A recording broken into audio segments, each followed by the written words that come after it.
안녕하세요. 진정토크의 정미홍입니다. 대통령 탄핵 심판, 헌법재판소 심판이 이제 모든 재판 과정이 끝나고 재판관들의 판결만 남겨놓고 있습니다. 왜 이렇게 중차대한 사안이 이렇게 빨리 거의 졸속처럼 이게 진행이 돼야 되는 건지 납득하지 못하는 국민들이 많이 있습니다. 물론 처음에 시작부터 이게 과연 적법한 것인가, 과정은 정당한 것인가, 많은 의문이 제기되고 있습니다. 이 어려운 이 심판 과정에서 혜성처럼 미국에서 달려오셔서 많은 국민들의 눈을 뜨게 해주시고 재판의 물결을 바꿔주신 분이 계십니다. 바로 김평우 변호사님이십니다. 오늘 이 자리에 모셨는데요. 그동안에 말씀하시지 못하셨던 것까지 자세하게 또 이 탄핵 심판의 문제점들에 대해서도 여쭤보도록 하겠습니다. 나와주셔서 감사합니다. 네. 근데 늘 이렇게 편안하게 다니세요? 예. 저는 미국에서 네. 그렇게 자연스럽게 이렇게 옷을 입고 지냈거든요. 네. 올 때 너무 급하게 와가지고 양복도 제대로 못 가져왔어요. 그래서 예. 이렇게 그냥 평소 입던 옷 가지고 그냥 이렇게 다니고 있습니다. 아니, 정말 소탈하시고 좋아 보이세요.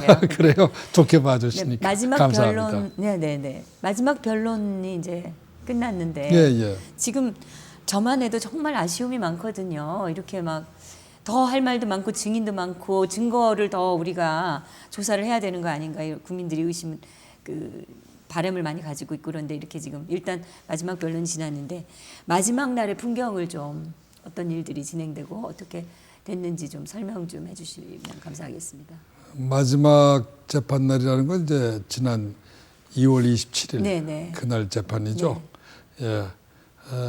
뭐 오후 2시에 헌법재판소 법정에서 재판이 시작됐고 네. 끝난 시간이 8시 반이에요. 늦게 끝나셨더라고요. 예, 제가 6시, 그 근처에서 지켜봤는데. 그래요. 네. 6시간 반 네. 재판을 진행했는데 2시부터 1시간 반, 거의 한 1시간 반 내지 2시간 동안은 청구인, 그러니까 국회 측이죠. 네. 국회 측에서 하고 싶은 이야기를 마지막 변론을 했고요. 나 그때부터 8시 반까지 끝날 때까지는 피청구인, 그러니까 대통령 측이죠. 박근혜 대통령님 그 측에서 변호인들이 변론을 했습니다. 그 모든 변호인들께서 다 나오셔서 다 무슨 얘기를 하신 걸로 제가. 피청구인 측 변호인은 17분인데 거기 참석한 분들 중에 전 정확하게 숫자를 좀 세지는 않았어요. 네. 아는데 한 9분인가 그분들이 변론을 했고, 저 청구인 측에서는 권성동 소추위원 대표가 제일 먼저 간단한 맺는 말을 했고, 네. 나머지 변호사분들이 아마 3분인가 4분인가 저는 기억이 잘 안 나는데 네. 하여튼 뭐 말씀을 하셨습니다. 네. 권성동 씨는 뭐 눈물을 보였다 뭐 이런 말도 있던데요. 그게 사실인가요? 모르겠습니다. 울었다는 보도가 나와서. 그래요? 예, 전 모르겠습니다. 네. 지금 그 우리 측 그 변호사님들께서 이제 말씀하실 분들은 다 하셨는데 지켜보시면서 우리가 충분히 이 변론을 잘 했다고 생각을 하시는지요? 아쉬움이 많이 나요. 네. 제가 솔직하게 말씀을 드리면 네네.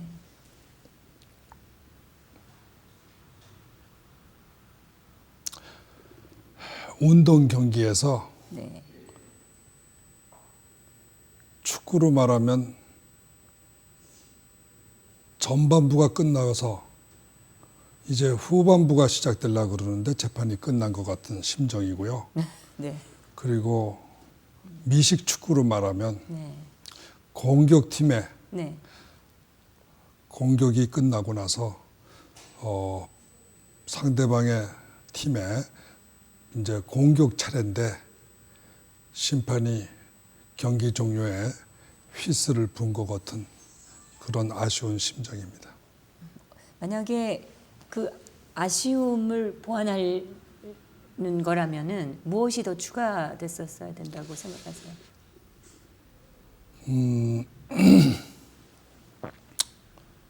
재판이란 건 네. 원고와 피고 소위 그 대립 당사자라고 법률 용어로는 그래요. 네, 네. 근데 뭐 영어로는 adversary party인데 우리가 축구 모든 경기 게임도 그렇지만 두 청군 백군으로 싸우는 거 아닙니까? 그럼 어떻게 보면 좋은 의미에서의 나쁜 뜻에서의 싸움이 아니라 좋은 의미에서의 서로의 겨루기가 이것이 세계 우리의 그 재판의 본질이에요. 네. 그런데 재판의 본질이 그렇기 때문에 구조가 경기에 나오는 선수는 청군과 백군 이렇게 있고 두 팀이 있고 이것을 심판을 보는 사람이 꼭 있어야 되잖아요. 네. 그 심판이 말하자면 이번 사건에서는 헌재의 재판관님 들이죠. 그런데 이 소송이라는 게임은 제가 막 게임이라고 표현을 그냥 하겠습니다. 미국에서는 다 이거를 게임이라고 말하니까 네. 한국에서는 아마 거부 반응이 많으실 테지만 게임인데 하나의 게임이라고 이렇게 비유를 하는 거죠. 제 게임이란 뜻 아닙니다. 이건 무슨 그럼요. 오락 게임으로 이렇게 다 이해합니다. 제가 혹시 알아들으십니다. 이 무슨 네. 비하를 시키는 것으로 이렇게 들으실까봐 걱정이 돼서 자꾸 그러는데 뭐 절대로 게임이 아니죠. 이거는 나라의 운명을 걸고 하는 재판인데 이걸 게임이라고 비유하면 절대로 안 되겠죠. 그러나 제가 그냥 알기 쉽게 말하기 위해서 게임이라는 표현을 쓴 거니까 전쟁이라고 말하고 싶진 않아요. 오히려 실체는 전쟁에 더 가깝습니다만 또 전쟁이라고 말하면 또 오해를 또 일으킬 것 같아서 제가 그냥 게임이라고 쉽게 말하니까 네. 절대로 오해는 마시고 네. 그런 들어주시면 좋겠습니다. 하나의 게임인데 먼저 이 청구인 측이라는 게 국회 측인데 국회가 먼저 이 싸움을 걸은 거죠. 예? 왜냐하면 대통령을 탄핵했으니까. 네. 멀쩡하게 있는 대통령을 자기네가 쫓아낸 거니까 일단은 도전자 싸움을 건 거죠. 그러면 이제 우리 쪽에서는 싸움이 이거 이 방어를 하기 위해서 소위 방어를 하는 거죠. 네. 공격과 방어 게임인데 게임의 룰이 어떻게 돼 있냐면 공격 측에서 먼저 내가 왜 대통령을 쫓아냈는가 네. 이렇게 이유를 밝히고 그 내 이유가 맞다 하는 것을 증명하기 위해서 그렇죠. 증거라는 걸 제출을 합니다. 네. 이게 이제 공격 방법이에요. 그러면 먼저 공격 방법이 먼저 진행이 되는 겁니다. 네? 그렇죠. 예. 자기들이 먼저 이제 다 제시를 하고, 예, 그렇죠. 다 그렇죠. 보여줘야죠. 예. 네. 그러고 나서 이제 다음에 이쪽에서 그 공격 그거 방어를 하는 겁니다. 그 공격 잘못한 거야. 나 쫓아낸 거 그거 잘못이야. 이렇게 방어를 하는 거예요. 그래서 지금 그러면 지난 2달간 뭘 했냐. 국회 측에 공격을 한 거예요. 국회 측이. 2달 동안. 어떻게? 공격만 있었던 거죠. 예, 공격을 어떻게 했냐. 네네. 내가 국회가 뭐 대통령한테 감정이 있어서 이런 게 아니고, 검찰이 이 대통령을 그 국정농단 하는 그 최순실의 공범자라고 그러더라. 또는 공범자가 아니라 실제로는 주모자더라. 그러면서 검찰 측에서 최순실이를 재판 걸기 위해서 내놨던 그 모든 자료들을 그대로 이 법정에 갖다 온 거예요. 지난 2달 동안에 한 일은. 네. 그러면 이제는 공격자로서는 할 만치 했다는 이야기죠. 또 중간에 물론 그 특검이라는 소위 그 특별검사 박영수라는 사람의 소위 그 수사나 그런 기록이 또 중간에 보충이 됐습니다. 네. 이게 12월 9일, 작년 12월 9일 탄핵 소추할 때까지는 없었던 그렇죠. 새로운 증거가 또 있다. 삼성의 뇌물 사건부터 시작해서 또 김기춘 비서실장에 대한 뭐 블랙리스트 사건도 네. 있고 뭐 굉장히 많다. 네, 네. 이러면서 다시 또 추가 증거라는 걸 또 내놨어요. 그러니까 증거가 많죠. 네. 처음 12월 9일 당시의 증거는 요만큼이었는데 그 뒤에 특별검사가 가져온 증거가 또 이만큼. 이렇게 증거를 가지고 내놓은 거예요. 그리고 시간이 특별검사가 조사가 언제 지금 얼마 전에 끝났습니다. 네. 오늘 끝나는가 봅니다. 네, 네. 특별검사가 아마 2월 말에 끝나니까 2월 말이니까 2월 말일 날 이제 종료하는 거죠. 해체되는 오늘까지죠. 거죠. 예, 예. 그러니까 아마 27일 날 재판했으니까 24일 날 22일 날 저까지의 증거는 다 나온 셈이죠. 자, 그러면 보세요. 요만큼은 기존에 12월 9일 때까지 증거. 그 이후에 2월 22일까지의 증거가 훨씬 더 많이 또 나온 이게 거예요. 더 많은지 뭐 그건 모르지만 하여튼 네. 더 많아요. 제가 볼 때는 추가 증거가 굉장히 많은 거로 보입니다. 근데 그 증거들의 증거 능력이 어느 정도인가는 별개의 문제잖아요. 예, 그건 또 이제 네. 다른 문제고요. 네, 네. 제가 말하는 건 이제 그 공격과 분량. 방어의 네, 네. 소위 그 시스템을 설명하려는 건데 큰 그림을 네. 보여드리려는 거, 설명드리는 건데 자, 그러면 이렇게 그러니까 재판을 그럼 2월 24일 날 2월 22일 날 끝냈잖아요. 그러면 재판은 2월 27일 날 아니요. 최종 변론. 근데 네. 그건 최종 변론이고 증거는 22일 22일 날 제출로 끝났습니다. 그렇죠. 예. 그 이상은 증거를 받아주지 않았어요. 네네. 그걸 갖다 증거 제출 기일이죠. 증거 제출 기한이 22일입니다. 2월 네. 20일. 자, 그러면 2월 22일까지 재판을 했다는 이야기는 특검이 수사를 마칠 때까지의 자료를 내놓은 겁니다. 네. 그러면 이것은 일방적인 공격 자료밖에 나오지 않은 거죠. 네. 무슨 말인지 이해를 하시는지 아유, 모르겠는데요. 그럼요. 네. 예.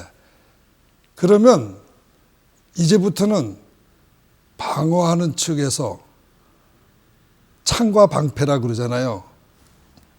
창으로 찔렀으니까 그럼 우린 방패를 예, 이제는 해야죠. 방패를 대야죠. 네. 방패를 대서 증거를 내야죠. 그런데 22일 날 스톱 경기 휘스를 불어버렸어요.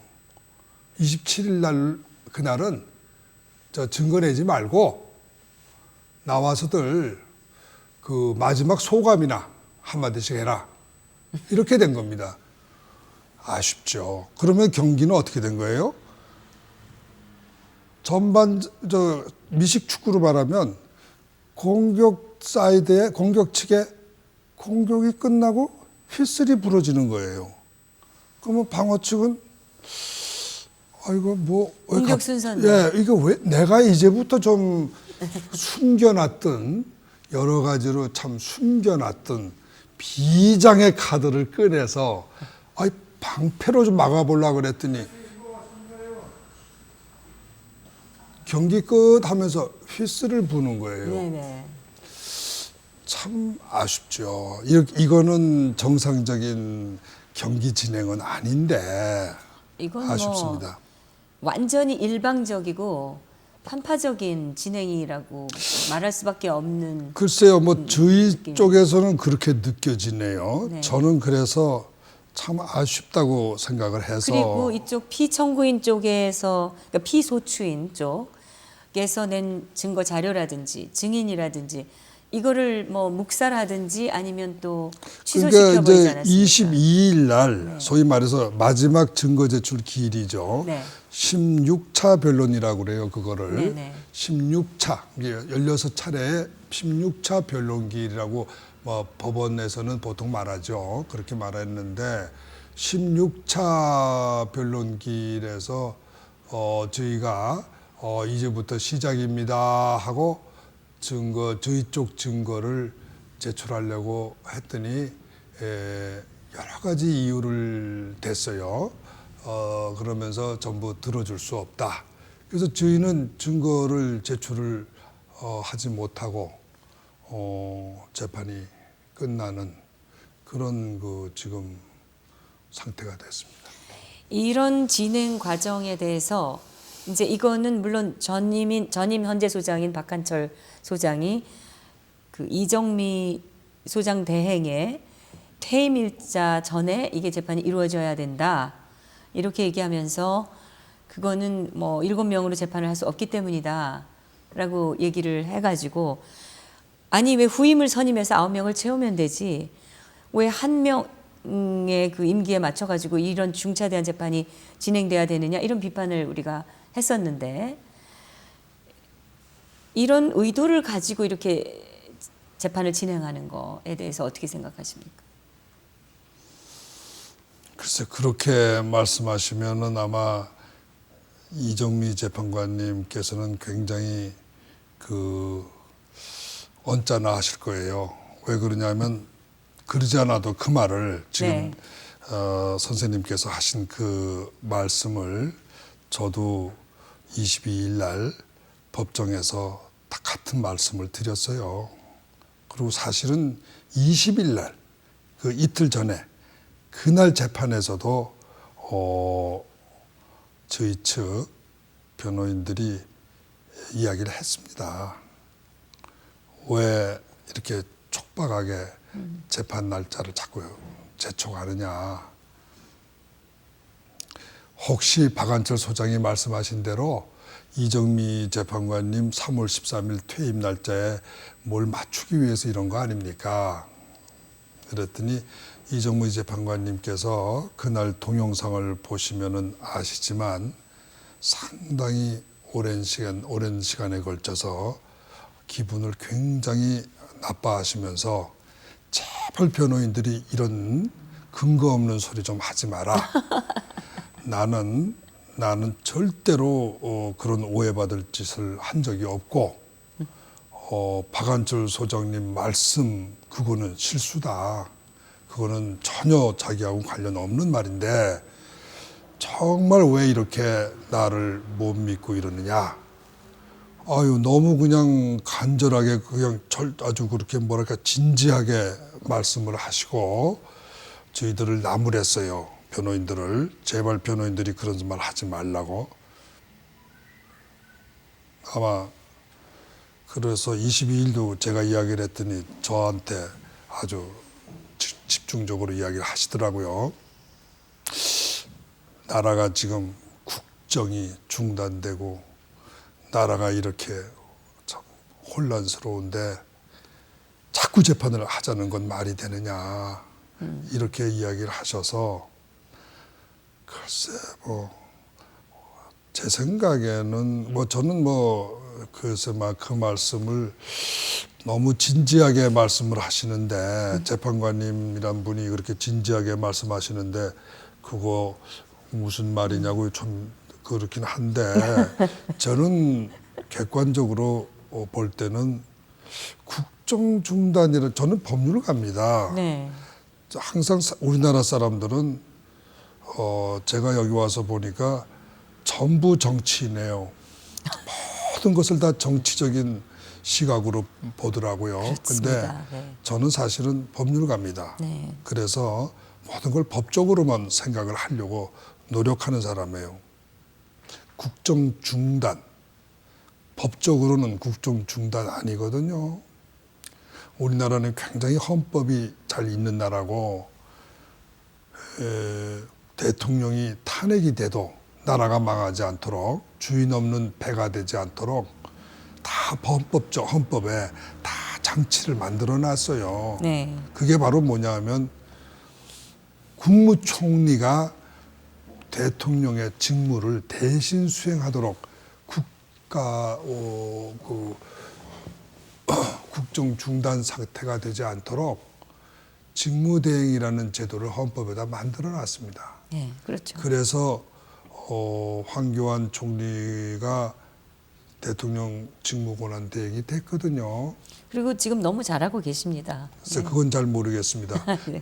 저는 정치적인 발언은 절대로 안 합니다. 아, 네. 예, 저는 법적인 이야기만 합니다. 네. 그러니까 그래서 국정 중단은 법률상은 국정 중단이 아닙니다. 저는 이정미 재판관도 법률가이기 때문에 법률의 측면에서 말씀을 하셔야 된다고 봐요. 국정 혼란이라든가 이런 건 정치인들이 쓰는 말입니다. 법률가들은 혼란이라는 말도 함부로 쓰면 안 돼요. 혼란스럽다고 하는 것은 법적으로 어떤 것인지를 먼저 설명을 해줘야 돼요. 네. 적어도 국정 중단은 법적으로 아닙니다. 네. 그래서 저는 재판관님이 국정 중단이라는 말을 쓰시는 데 대해서는 그건 아닌데 왜 저분이 그것도 모르나? 모르고 저런 말씀을 하시나? 굉장히 당황했어요. 그래서 그러면 왜? 그러면 그 다음 다른 이유를 좀 설명해 주셨으면 기대를 했습니다. 네. 아직까지 뭐 다른 이유는 설명이 없으시네요. 이를테면 어떤 이유가 나와야 된다고 생각하십니까? 저 생각에는 그렇죠. 글쎄요. 저는 무슨 헌재 사건이 지금 너무너무 많이 밀려 있어서 이 사건에다 전부 시간을 지금 도저히 쓸 수가 없다. 그러니까 내가 어떻게 이 사건은 이 정도만 하고 다른 사건도 우리는 해야 될 거 아니냐. 이런다면 법적으로 볼 때는 글쎄 그거는 법적으로는 어떤 무슨 사유가 되나? 잘 모르겠습니다. 그러나 이 사건보다 더 중요한 사건이 있겠습니까? 그럼요. 네, 그러니까 저는 결과적으로는 무슨 말씀이신지 이해가 안 가요. 이정미 재판관의 그 정치적인 관점에서의 표현을 얘기를 하셨는데 그 말씀을 하시니까 불과 몇 년 전에 이정미 재판관은 물론 퇴임하신 박한철 재판관이나 또 다른 지금 현재 계신 재판관들께서 직접 이 8명의 재판관으로는 공정한 재판을 할 수가 없기 때문에 판결을 유보한 사례가 있지 않습니까? 예, 있습니다. 근데 지금도 똑같은 상황인데 그러면 왜 지금은 그걸 진행하려고 하는지 헌법을 준수하고자 하는 당시의 소신이 왜 몇 년 만에 바뀐 것인지 이거는 정치적인 판단인 건 아닌 것인지 이게 당연히 의문이 제시가 되거든요. 예, 그건 저는 그분께 여쭤봤으면 좋겠습니다. 아, 네. 근데 그런 사안이 분명히 있지 않습니까? 예. 그리고 그거를 또 변론하실 때 직접 언급을 또 하셨고요. 제가 물론 원용했고 여러분들이 그 사건의 판례에 대해서 다 이렇게 지적을 한 거고 네. 또 사리상으로 그 말씀은 굉장히 옳은 말씀이에요. 그렇죠. 예, 그거는 법리상 네. 아시는지 모르지만 이 헌법재판소라고 하는 건 이 세계적으로 보면은 유럽, 독일이나 이런 유럽 국가들이 쓰고 있는 제도입니다. 네. 그리고 아시아에서는 아마 많지는 않아요. 한국밖에 없지 않나 싶은데 네. 한국하고 몇 나라가 있을 거예요. 있는데 왜 그러냐면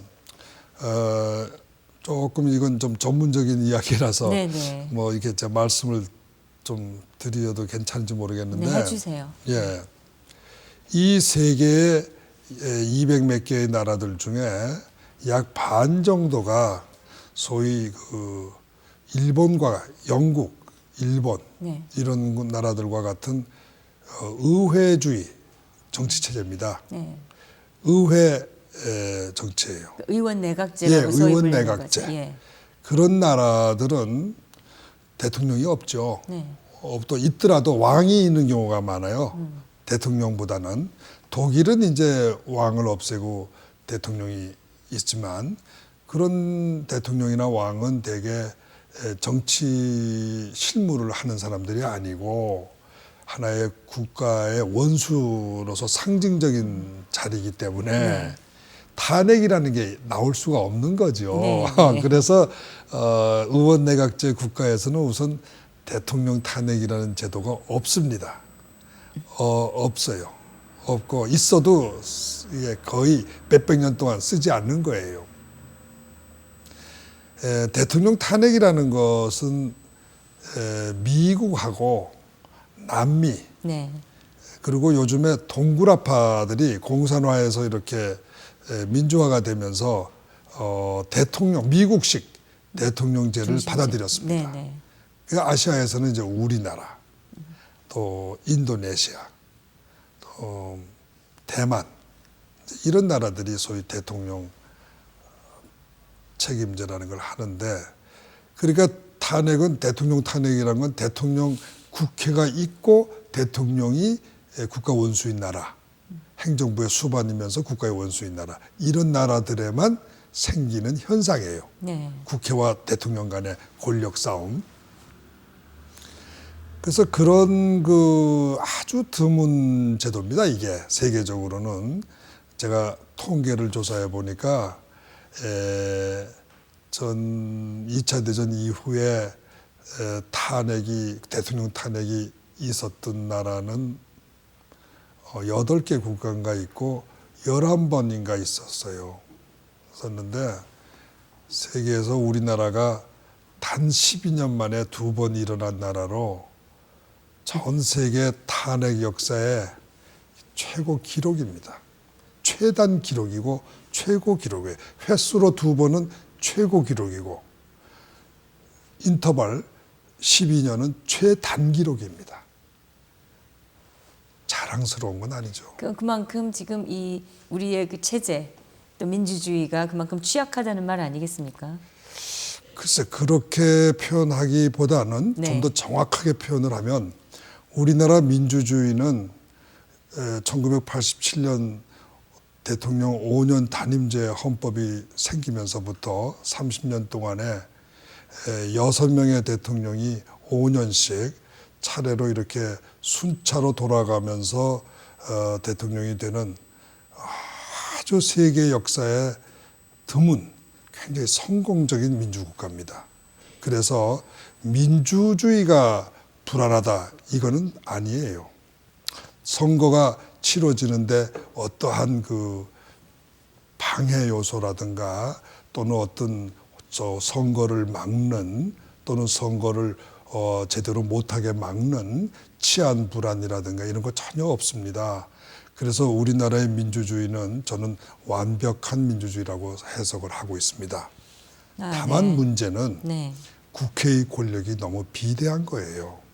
그러니까 국회가 단원제 국회이기 때문에 생기는 현상입니다. 저는 그것 때문에 말씀을 드렸던 겁니다. 이게 국회가 거의 독재처럼 지금 무소불위가 돼 있기 때문에 그런 의미에서 지금 민주주의 혼란은 취약하다 이런 민주주의가 취약하다기보다는 의회의 권력이 너무 강해져서 소위 권력 균형이 네. 깨진 상태입니다. 네. 한국은 거기서 오는 정치 불안이에요. 네. 그러니까 이 정치가 안정이 되려면 소위 의회와 대통령 간의 권력이 팽팽한 상태가 돼야 됩니다. 얼핏 생각하면은 한쪽이 원사이드로 강하면은 평화가 올 것 같지만 안 그래요. 평화는 어느 때 오냐 하면 양쪽이 팽팽한 50대 50의 상태를 가졌을 때 옵니다. 이걸 갖다가 균형 위에 생긴 평화예요. 평화 질서. 세력 균형이라고 하는 것은 국제적으로뿐만 아니라 국내에서도 평화를 가져오고 안정을 가져오는 가장 기본적인 방법입니다. 균형은 네. 밸런스 오브 파워, 네. 힘의 균형이라고 하는 건 그렇기 때문에 정치학의 가장 근본은 어떻게 하면은 힘의 균형을 가져올 수 있느냐, 그 장치, 그 모델은 무엇이냐, 이거를 찾아내는 겁니다. 네. 그런데 1987년 헌법이 장기 독재를 막는다, 대통령의 장기 독재를 막는다, 여기에만 너무 초점을 맞추다 네. 보니까 상대적으로 네. 대통령은 5년 단임에 취약한 권력 상태를 만들어 놓고 네. 의회에 대한 해상권도 없고 아무 힘이 없는, 의회를 견제할 수 있는 카드가 전혀 없는 이러한 그 무방비 권력을 만들었어요. 반면에 국회는 전 세계에서, 제가 조사한 바로는 전 세계에서 가장 강한 국회를 만들었습니다. 이것이 이 국회의 권력이 너무 비대해지면서 상대적으로 대통령의 권력은 너무 약해서 힘의 밸런스가 깨진 거예요. 이 힘의 밸런스가 깨지다 보니까 국회가 여소야대의 그 상태만 되면 대통령을 탄핵해요. 두 번 다, 우리나라에서 여소야대가 2번 생겼는데 이 2번 때마다 지금 대통령 탄핵이 일어나고 있습니다. 네. 그래서 지금 우리나라의 탄핵 문제는 87년 헌법의 근본적인 취약점이에요. 의회의 권력을 너무 키운 거, 이 힘의 균형을 맞추지 못한 거, 이것이 근본 원인입니다. 물론 그거 말고도 제가 이 책에서 지적한 거는 그거 이상으로 중요하고 보다 더 직접적인, 그러니까 이거는 가장 근본적인 원인이고 네. 보다 더 직접적인 원인은 탄핵제도를 만들 때 잘못 설계를 했어요.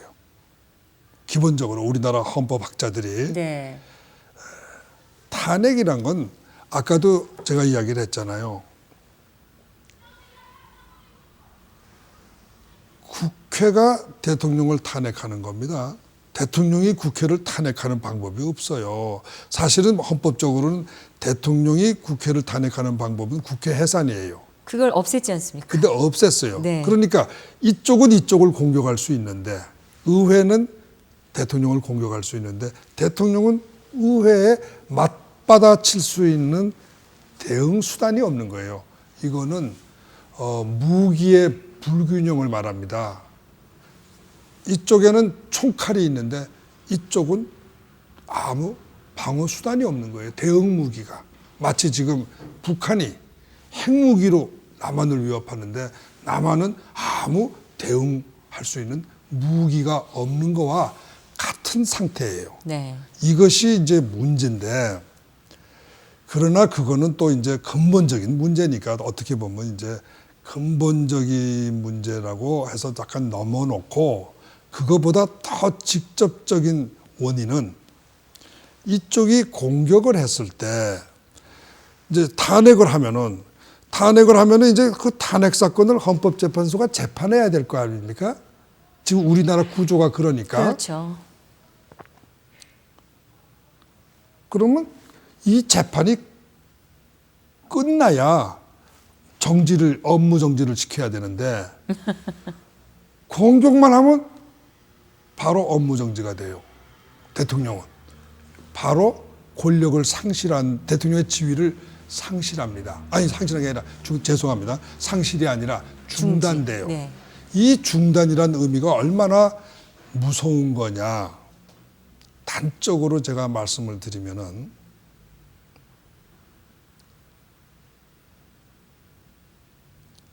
대통령은 아무 비서가 없어요. 공식적으로.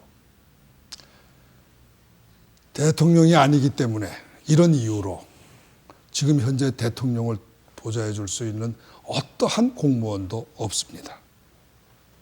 지금 현재 수석들, 경제 비서들, 비서실장서부터 청와대라는 것이 껍데기가 된 거예요. 청와대 비서실장서부터 모든 비서들은 대통령을 도와주면 안 됩니다. 법적으로는. 이렇게 지금 법이 해석되고 있는 거예요. 저는 그게 이해할 수 없지만 형식법 논리대로 하면은 대통령의 직무가 정지됐기 때문에 대통령은 아무 놀고 먹고 있으니까 하는 일이 없이 놀고 먹고 있으니까 그 보좌관이란 건 필요 없다는 거죠. 그러니까 그 보좌관들은 필요 없으면 그냥 가서 쉬면 될 텐데 봉급들은 다 받아요 보니까. 그래서 그 보좌관들이 대통령 권한대행을 보좌하게 되는 그렇게 그런 막 시스템인가요? 법적으로 말한다면 그렇게 되는지 어쨌든지 전 네. 정확하게는 모르겠습니다. 이 문제를 지금 다루고 있는 언론이 하나도 없고 이 문제를 지적하는 법률가 정치인이 아무도 없어요. 그러니까 대통령은 제가 지난번에 가서 뵀는데 참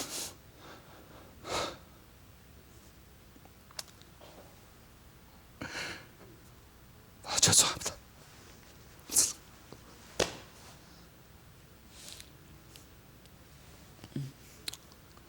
심지어는 경호도 다 해제하라는 거예요.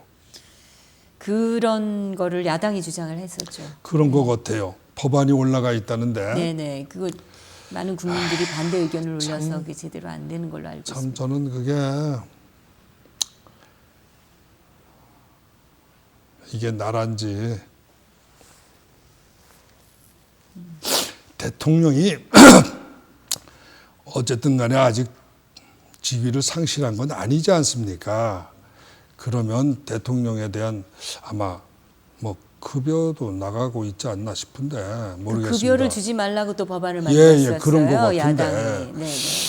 그러면은 그래도 청와대에 그러면 아예 뭐 사저에 가서 잘 이렇게 편안하게 섭생을 하시면서 그래도 뭐 재판 준비라도 할 수 있도록 그렇게 차라리 해드려야 되는 거 아니냐. 지금 뭐 완전 연금 상태죠. 뭐. 연금 상태입니다. 네. 이 비서분들이 제가 보니까 전 대통령 위임장 받으러 들어갔는데 혹시 누가 보나 사진 찍나 해가지고 두리번 하면서 사후를 둘러보면서 무슨 죄 짓는 것처럼. 죄를 짓고 있는 사람들처럼 하고 있어요. 저를 보고는 제가 이렇게 대통령한테 뭐 좀 물어봐야 되겠다 싶어서 전화를 하면은 비서관들이 먼저 겁을 내서 제발 전화하지 마세요. 전화하지 마세요. 그래요. 참 나는 이게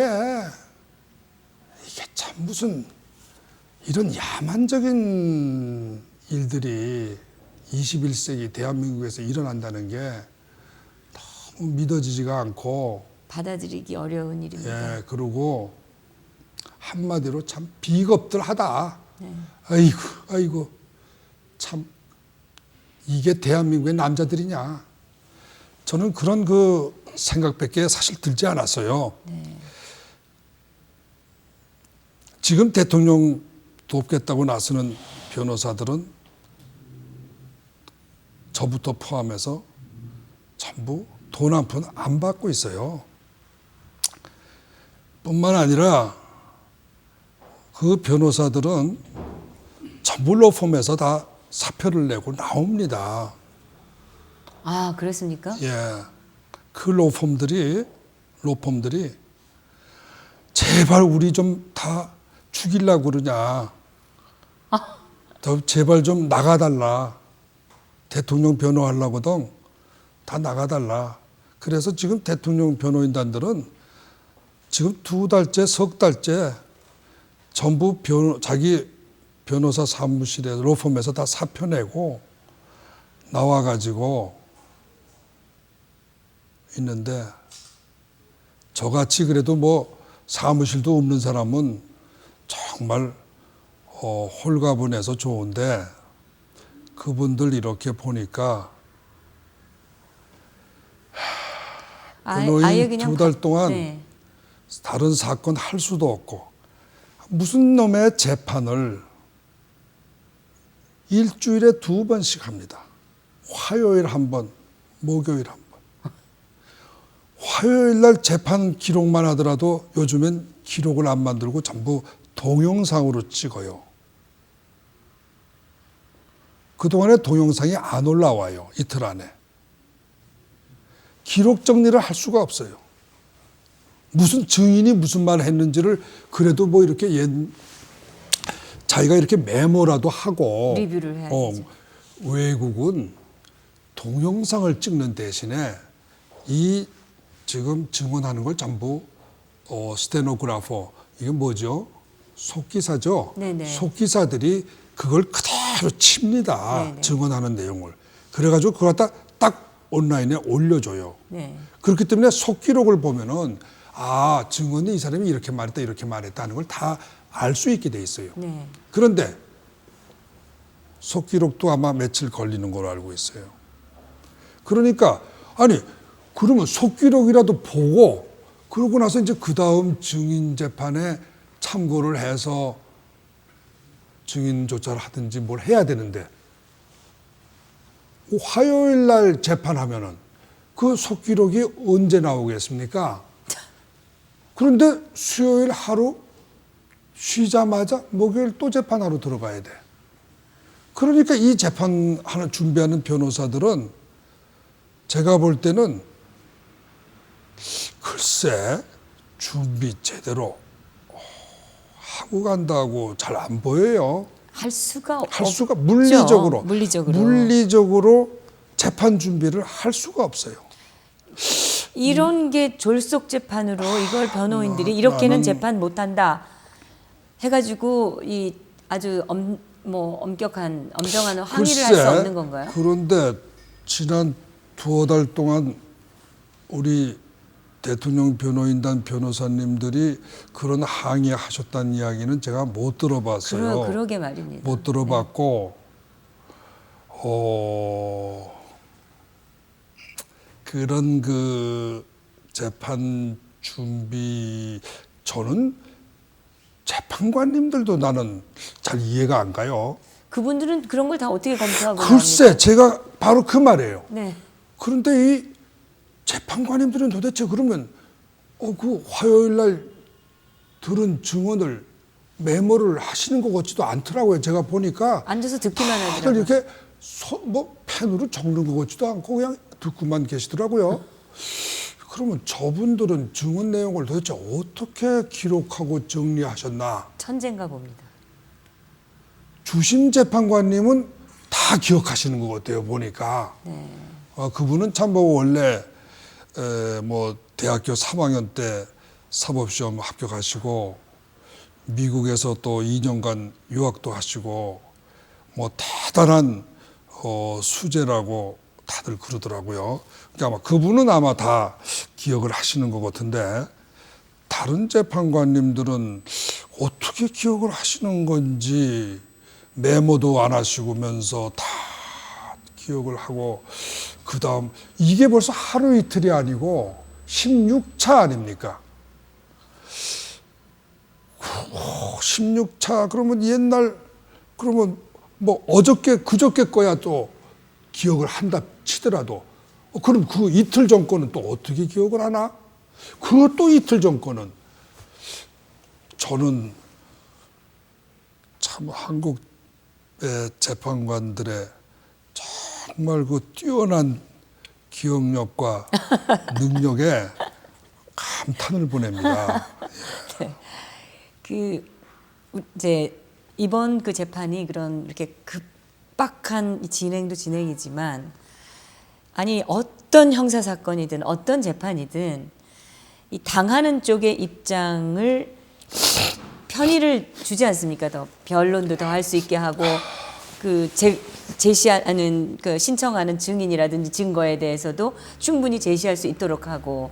근데 이번 재판은 그 사안의 그 중대성에 비해서 그런 거가 또 완전히 깡무시되는 듯한 그걸 네. 했기 때문에 이래서 편파적이라고 하는 거 아니겠어요? 제가 아유 정말 참 우리 선생님은 정미홍 정미홍 대표라고. 선생님은 네, 네. 선생님이라고 하지 마시고. 법률가가 아니시더라도 우리 일반 보통인의 그게 아주 상식선에서. 상식이죠. 네네. 맞습니다. 여러분이요 이 법률책을 보시면요 피고인의 권리라는 조항만 있습니다.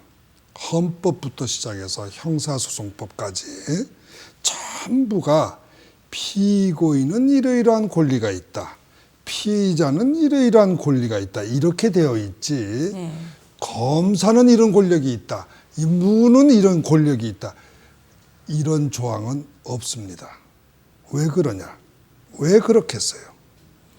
그 피의자든 피고인이든 지금 당하는 입장에 그 인권을 보호하고 그들이 최대한 자기들의 주장을 펴서 무고한 게 있다면 그거를 밝혀주기 위한 게 아니겠어요? 그거는 네, 민사 사건하고 달라서 네, 네. 형사 사건이나 이런 그 탄핵 사건 같은 거는 그 고발하는 측이 네. 소위 국가 권력이에요. 형사 사건은 검사라는 국가 국가기관이죠. 권력의 대표자입니다. 네, 네. 국가기관이고 탄핵은 국회라고 하는 대한민국 최고의 권력기관이에요. 네. 이 권력기관에 대해서는 헌법이나 우리 법률에서 권리 보호를 할 필요가 없는 거예요. 그렇습니다. 왜요? 네, 네. 국가니까 국가 권력은 말을 안 해도 엄청난 권력을 가지고 있거든요. 네, 네. 정말 산더미 같은 권력을 가지고 있습니다. 엄청난 예산을 가지고 있고 엄청난 인력을 가지고 있고 대한민국의 천재 수재들은 전부 공무원들이고 그렇기 때문에 이 사람들이 공격을 하고 있는 소위 공격을 받는 피의자나 힘이 없는 피의자나 피고인 설사 대통령이라 하더라도 그러한 공격을 받을 때는 한없이 약한 거예요. 이 국가 권력에다 비추어 보면은 정말 큰 산 앞에 초라하게 서 있는 하나의 인간에 불과합니다. 네. 그렇기 때문에 이러한 힘의 불균형, 이거를 어떻게 하면은 힘의 불균형 상태를 최소화시킬 거냐. 그래서 헌법과 세계 인권선언과 유엔 헌장과 또 나라의 헌법과 형사소송법, 형법 이런 모든 조항들은 바로 약한 이 피의자, 피고인, 국가 권력 앞에 서 있는 하나의 불쌍한, 외로운, 힘없는 인간, 개인을 보호해 주려고 하는 겁니다. 방어권을 최대한 보장을 예, 해주는 거죠. 예. 네, 네. 그것이 만일에 없다면 네. 소위 대등의 원칙이다. 민사소송처럼 대등의 원칙이다. 이렇게 되면은 대한민국에는 국가 권력 앞에 굽힐 수 어느 사람도 고개를 들 수가 없습니다. 그때는 한없이 비굴해질 수밖에 없어요. 여러분이 이번에 사건을 보시면서 대통령도 국가 권력 앞에 얼마나 왜소해지는 것인가, 불쌍해지는 것인가 하는 것을 실감하실 거예요. 그럼에도 불구하고 지금 저들은 뭐라고 하냐면 대한민국은 제왕적 대통령제를 바꿔야 된다고 주장을 하면서 이 의회가 이 더 권력을 가져야 된다는 듯이 의원 내각제로 만들어야 된다고 주장을 하고 있는 겁니다, 지금. 근데 너무 설명을 초등학생도 알아들을 수 있도록 쉽게 해주셔서 네, 아마 이 보시는 분들이 이제 정말 쉽게 이해하시고 받아들이실 것 같은데 이 내용을 이제 탄핵 재판으로 좀 이제 네, 좀 더 집중하기 위해서 그 재판관 기피 신청을 하지 않으셨습니까? 예, 예. 그런데 이거를 사유서를 제출하기도 전에 기각을 시켜버렸거든요. 예, 10분 이건 만에 기각을 했죠. 10분 만이었습니까? 예, 예. 그럼 그거 자체가 좀 위헌적이지 않습니까? 뭐 그거야 뭐 위헌이 너무 많으니까 일일이 다 지적할 수는 없고 기피 신청을 하는 것이 법원의 권위에 대한 도전이다. 네. 이렇게 참 우리나라 이 대부분의 법조인들이 그렇게 생각을 하고 있어요. 그래가지고 지금까지 우리나라 법원에서는 기피 신청을 낸 사건 자체가 횟수가 거의 뭐 1년에 뭐 몇 건도 안 되거나 거니와 지금까지 대한민국이 건립되고 나서 지금까지 사이에 그 기피 신청이 인정된 사례는 단 한 건도 없습니다. 네. 저도 재판을 해봤는데 제가 변호사분한테 그랬어요. 저 판사 성향이 의심된다. 그러니까 나는 재판관 기피 신청을 판사 기피 신청을 하고 싶다. 그랬더니 변호사님 말씀이 딱 그 얘기셨어요. 받아들여지는 경우가 거의 없고 오히려 미움만 받는다. 그래서 판결이 나빠질 가능성이 있으니까 하지 않는 게 더 낫다. 그래서 제가 어이가 지금까지 없고 대통령 기가 막혔습니다. 변호인단에 네네. 계신 분들은 사실은 기피 신청을 전부 다 대부분 다 반대했습니다. 네. 제가 그래서 기피 신청 낸다는 이야기를 하질 않았어요. 네. 안 했고 그분들은 오히려 뭐 총퇴장을 해야 된다고 이야기를 하셨다고 그래요. 그래서 제가 아니다. 변호사는 정치인들하고 달라야 된다. 네. 총퇴장하는 거는 정치인들이 쓰는 수법이다. 네. 나는 변호사이기 때문에 총퇴장이니 이런 정치적 행위를 하는 건 난 싫다. 네. 내가 변호사이기 때문에 내가 할 수 있는 방법은 법관에 대한 기피 신청이다. 나는 기피 신청을 하고 싶다. 그 대신 찬성하고 싶은 사람만 하고 싶은 사람만 가입해라. 그래서 몇 분이 조원용 변호사하고 구상진 변호사님하고 몇 분이 극히 적은 숫자가 기피 신청서에 일단 우리끼리라도 하자 해서 서명을 했어요. 서명을 해서 시간이 없었기 때문에 서면으로 못 내고 그냥 이렇게 들고선 가서 말로 원래 그렇게 할 수 있게 돼 있어요. 구두로 할 수 있게 돼 있어요. 원래는 기피 신청은 구두로 하게 돼 있습니다. 아니, 구두로 하고 3일 안에 그 이유서하고 서면을 내도록 돼 있어요. 네네.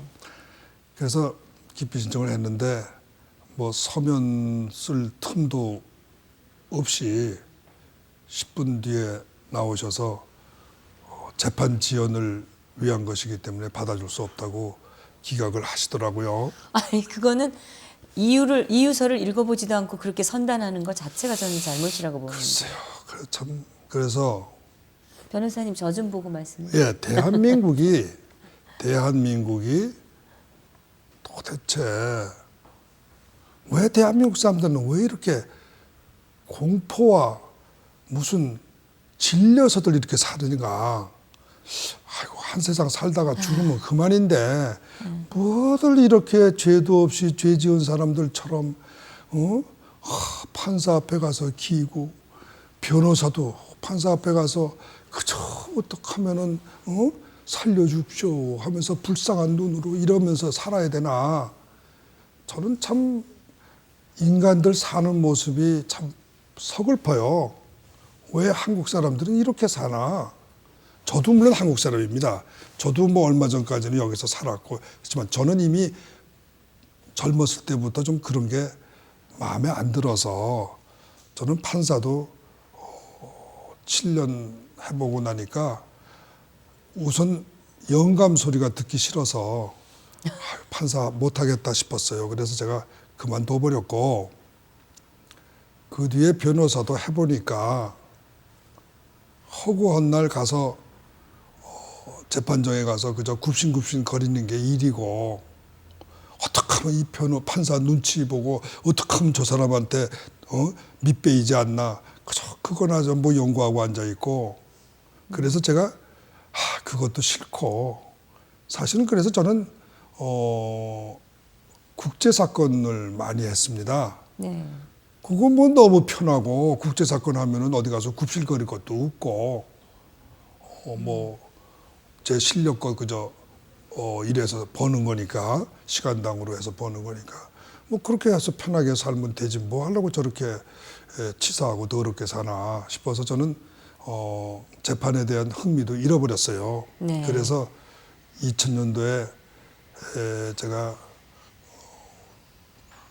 회사에 차라리 임원으로 들어가자 해서 대한민국에서는 아마 제가 처음인 거로 알고 있는데 그 회사에 소위 법률 고문이면서 임원으로 부사장 타이틀을 네. 받아가지고 현대증권에 제가 그러셨군요. 법률 고문으로 있었습니다. 네. 근데 거기서도 참 현대그룹의 그 소위 왕자의 난이죠. 그렇죠. 왕자의 네네. 난 뭐 이런 걸 지켜보면서 그 당시에 계셨었군요. 네. 예, 제가 지금은 잘 여러분들이 잊어버렸을런지 모르겠는데 그 소위 바이코리아 펀드라는 걸 우리나라에서 정말 개발을 해서 우리나라의 이 IMF 그 경제 위기를 극복하도록 만들어준 정말 대한민국 사람들이 잊어버려서는 안 되는 그런 그 기업가가 하나 있어요. 정주영 회장의 비서를 했던 이익치 회장이라고 네. 계십니다. 저는 그분 현대증권 대표하셨던 대표도 분이세요. 네. 하셨고 근데 제가 그분의 그 양반하고 나하고는 중학교 때부터 같은 친구예요. 네. 그래서 제가 사실은 그런 인연 때문에 현대그룹의 부사장 겸 법률고문으로 들어갔었는데 어쨌든 그분이 지금 이 박지원 씨인가 뭐 국회의원 하나 있어요. 그분한테 그 정치자금 150억인가 얼마 뭐 전달하는 그런 일로 연루가 돼가지고 결국 그분이 그 돈을 마치 박지원 씨한테 안 전해주고 배달 사고 친 것으로 이렇게 사실이 조작이 되고 언론과 신문이 재판에도 그런 식으로 재판이 나고 그런 걸 보면서 제가 너무 비애를 느껴서 근데 이거 죄송한 얘기인데 그 얘기가 이제 저희 원래 오늘의 주제하고는 조금 다르긴 하지만 다른 이야기죠. 예, 다르긴 예. 하지만 한 가지 제가 궁금해서 그러면은 직접 그 이익치 대표로부터 들으셨을 거 아니겠어요? 그렇죠, 물론이죠. 뭐 배달 사고는 없었다는 그분이 말씀이시잖아요. 그럴 사람 아닙니다. 그럼 분명히 그분은 박지원 의원한테 전달을 하셨다는 예, 저는 뭐 얘긴데. 그렇게 믿고 있어요. 저는 그 양반이 그렇게 거짓말하시는 분이 거짓말하는 사람이 아니기 때문에 저는 어릴 때부터 잘 그분은 알아요. 대단히 억울하셨겠네요, 당시에. 그렇지 않을까 싶어요. 네. 어쨌든 간에 난 그런 일로 있고 난 뒤로는 대한민국의 사법부에 대한 제 마음의 신뢰가 흔들렸어요. 네. 그래서 제가 나는 떠나야 되겠다. 이런 사법부는 난 떠났으면 좋겠다 싶어서 제가 서강대학교에 교수로 들어가서 그때부터 제가 한국법제사를 2년 동안 거기서 강의를 했습니다. 그때 참 한국의 역사를, 조선 역사를 다 한번 돌아다 볼 수 있는 좋은 계기가 됐어요. 저는 일생에 그 2년이라는 시간이 지금도 제일 행복했던 시절 같고 네. 또 그때 얻었던 배웠던 그 우리 조선시대 역사 거기에 대한 제 그 이해가 제 그동안 가졌던 그 여러 가지 한국의 문제, 정치 문제, 법률 문제 또 한국의 문화 뭐 여러 가지 이런 것에 대한 제 이해를 결정적으로 바꾸게 해준 하나의 계기가 됐습니다. 마침 대통령님의 모교에서 또 강의를 하셨네요. 예, 서강대학이죠. 네, 서강대학교. 그 당시 이제 전 마지막 변론일 말고 그 전에 하셨던 그 22일자. 네, 변론에서 90분에 걸친 우리 변호사님의 변론이 정말 이 재판의 과정에서 전부 통틀어서 하나의 바이블처럼 정말 감동을 많은 분들이 받았고 이렇게 작은 책자처럼 만들어서 저도 이거를 읽어봤습니다. 그 예리함과 그다음에 정확하게 하시고 이게 진짜 감동이었는데 별 말씀. 근데 이제 그 당시에 그 말씀하셨을 때 뭐 재판관들에 대한 공격이 지나쳤다, 막말을 했다, 비난 많이 받으셨잖아요. 근데 사실 그 기자들이 쓴 거를 보면은 변호사님께서 하셨던 변론에 뭐가 문제였다, 이건 말이 안 된다, 또는 근거가 없다든지 뭐 있어야 되는데 사실은 그 뉴스에 하나도 그런 건 없더라고요. 그냥 막말이라는 거죠. 재판관한테 들이댔다, 이것은 대단한 불경죄다. 그래서 저는 그걸 보면서 참 어처구니가 없었는데 변호사님께서도 다 알고 계실 거 아닙니까? 나중에 다 보셨을 테니까. 네, 그렇죠. 뭐 어떠셨어요? 우리나라, 저는 한국에서 제일 고쳐야 될 게 네. 존댓말이라고 생각해요. 네. 정말 우리나라를 이렇게 국민들이 서로 욕하고 싸우고 분열하게 만드는 어떤 의미에서 보면 정말 그 근본적인 원인은 존댓말이라는 나쁜 그 어법 때문에 생긴다고 봅니다. 존댓말이 좋은 걸로 알고 있거든요. 그렇지만 네. 존댓말을 정확하게 쓴다고 하는 건 거의 불가능합니다. 그렇죠. 네. 제대로 배우지 어떤 못해요. 계제에서 어떤 사람에 대해서 어떤 상황에서 어떻게 써야 저 바른 존댓말이 되느냐 하는 건 아무 룰이 없어요. 네. 외국 사람이 절대로 배울 수 없는 게 존댓말입니다. 그렇죠. 한국의 왜 그러냐 하면 존댓말이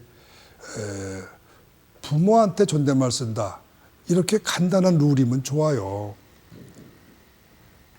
어떤 관계에서 어떤 상황에서 존댓말을 써야 되고 안 써야 되는 것은 너무너무 그 룰이 세분화되고 너무너무 갈라져 있어서 복잡합니다. 치밀해서 네. 누구도 맞출 수가 없습니다. 그런데 그 존댓말을 마치 제가 젊은 사람 보고 야! 그러면 저를 보고 막말이라고 그러는데 저는 그렇게 생각해요. 그러면 말법이 틀렸다는 건데 그러면 올바른 말법은 무엇입니까? 그 기자한테 제가 기자님 비켜주세요, 이게 올바른 화법인가요? 저는 룰이 있으면 그 룰을 지킵니다. 근데 룰이 없잖아요. 그러면 아무 룰을 안 만들어 놓고 기분 내키면 그거 왜 막말을 해? 이렇게 말하고 자기 편입 때는 뭐 야라고 할 수도 있지 뭐. 나이 들었으니까. 네. 마음대로 그렇습니다. 자기 입장에서 자기 편한 대로 룰을 만들어서 적용하기 때문에 권력자는 언론도 권력이에요. 언론은 엄청난 권력입니다. 네. 권력자는, 높은 사람은 자기보다 낮은 사람에게, 자기보다 권력 없는 사람한테 마음대로 자기 편한 대로 룰을 만들어서 써요.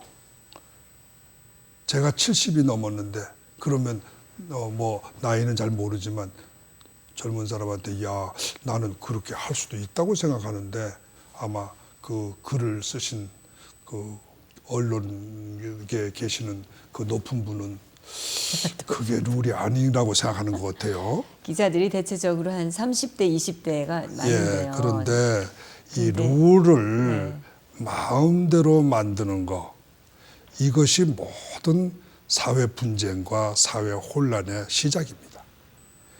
권력이 조금만 있으면 자기가 마음대로 룰을 만들어요. 화법이라고 하는 건 굉장히 중요한 룰이에요. 모든 싸움은 거기서부터 시작이 됩니다. 우리나라에서 여러분 싸우는 분쟁의 70~80%는요. 말 때문에 생긴 겁니다. 기분 나쁘다. 너 그렇죠. 네. 싸우다 보면 처음에는 뭐 이렇게 툭 부딪혔어요. 하고 그래서 야, 이 사람 왜 부딪혀? 내가 쳤어요? 난 모르고 쳤어요. 내가 뭐, 야, 그렇지만 그러면 그 다음부터 화제가 어디로 돌아가는 줄 아세요? 너 날 보고 야라고 그랬어? 아, 이제부터 싸움은 부딪힌 게 아니고 말이에요, 말. 네.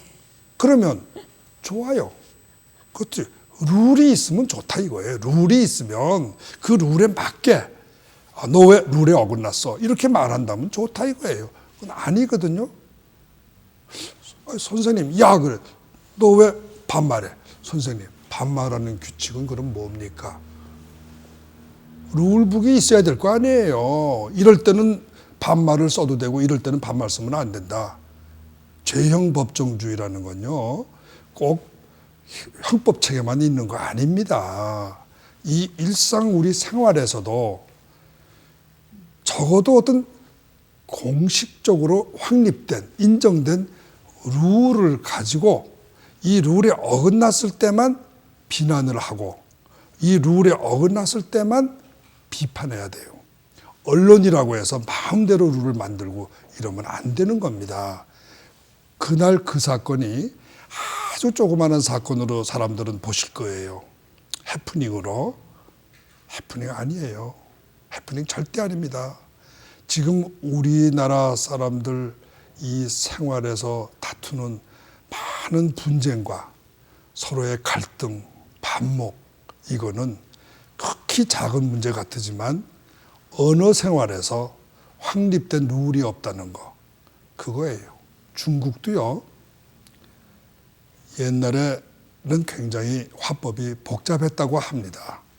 그런데 소위 모택통 또는 그 전에 백화운동 시절부터 네.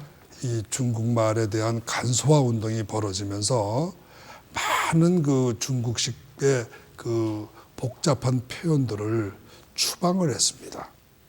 특히 모택통이가 문화혁명을 한 이후로는 그 중국 사람들의 말법이 다 바뀌어서 요즘의 중국 사람들은 부부간에는 물론이고 남녀간, 노소간, 간에 없이 호칭이 없어졌습니다. 그래서 다 니로 다. 예, 전부 다 통일이 됐어요. 네. 그러면서 제가 지난번에 중국에 여행 갔을 때 느낀 게 저녁 때 저녁밥 먹고들 식사하고들 나와가지고 광장에서 모여서 노래를 부르고 춤추며 노는데 남녀노소 또 그 사람이 무슨 부자냐 아니냐 어느 동네 사람이냐 아니냐 전혀 안 가리고 다 같이 그 저녁 때 음악에 맞춰서 서로 손을 잡고 댄스를 하는데 제가 그 장면을 보면서 우리나라 사람들은 언제나 저렇게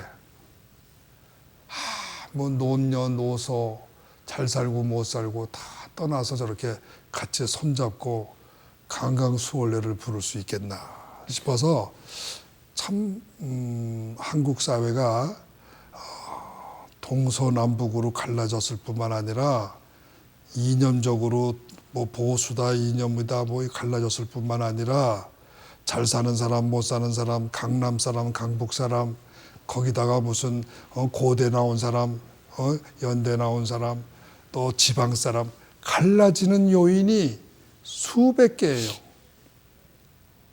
하다못해 아우 저 사람은 사투리 써 밥맛 없어. 아유 저 사람은 음식에서 냄새가 나. 갈라지는 원인만 있어요. 합쳐지는 원인이 아무것도 없어요.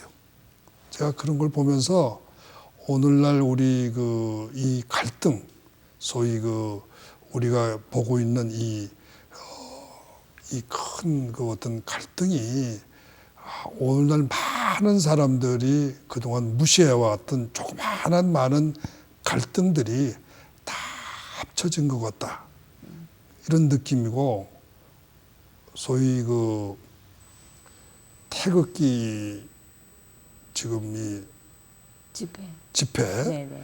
제가 그 집회를 참 좋아합니다. 네. 저는 사실 미국에서 한국에 올 때 그 집회에 참가하고 싶어서 왔어요. 네. 정말 사람들은 무슨 뭐 큰 원인이 뭐 대통령을 도와주러 왔다 뭐 별일 다 말하는데 다 아니에요. 제가 온 거는 저는 그 집회에 제가 한 사람으로서 끼고 싶었어요. 왜?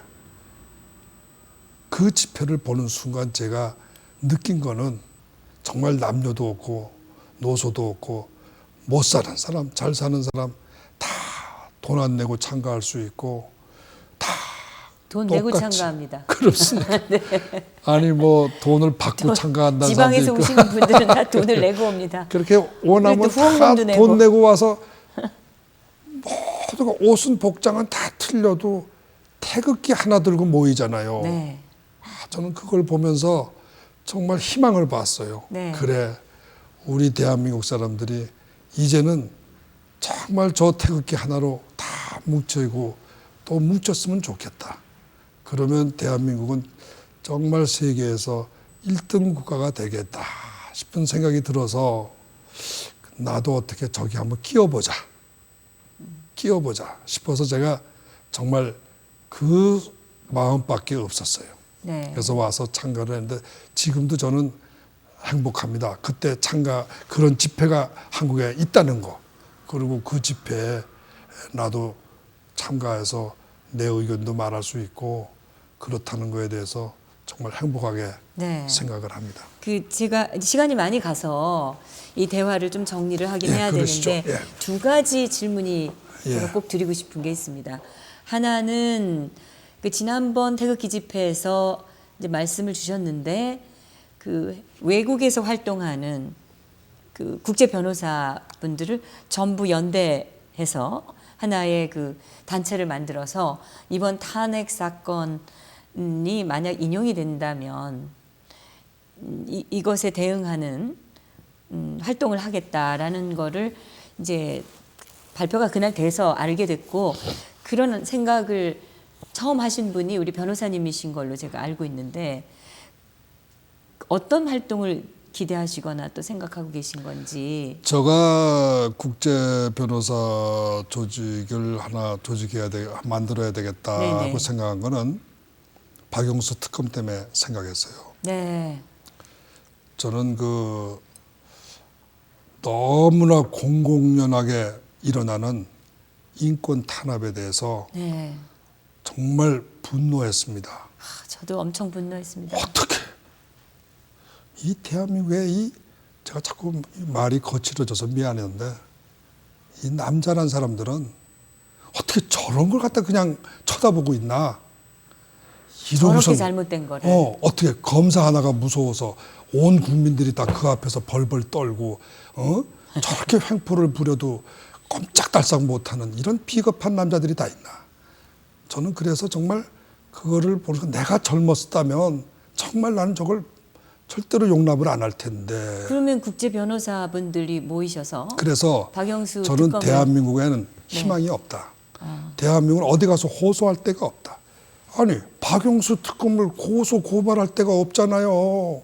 검사를 고발한다는 거는 사실은 생각을 못 합니다. 어디 가서 고발하란 말이에요. 국회가 그 사람을 임명을 했고 그 사람을 지금 법원이 영장을 띄워주는데 언론이 그 사람을 잘했다고 박수를 쳐주는데 그러면 내가 어디 가서 이거를 호소하고 고발하겠어요? 네. 그래서 제가 생각한 게 할 수 없구나.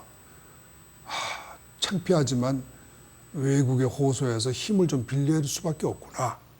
다행히